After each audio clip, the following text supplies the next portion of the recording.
today we'll talk about how can you fix this problem or know how you can do that on your Lords mobile app.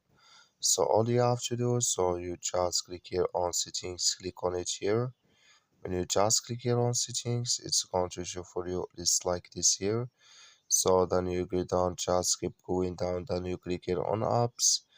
Then you come to apps list here, and there you're looking for Lords mobile app, or just click on search. Then here add Lords mobile app, it's going to show for you like this, click on it. So then it's going to take you to this list, click here on first stop, then you click on OK.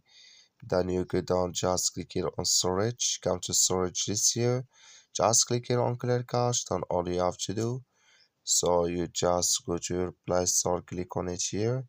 Then here you search for Lords mobile app, it's going to show for you like this. You will find here update, click on it, and it's going to work with you. That's all you have to do. Thank you for watching. Don't forget to support us by liking.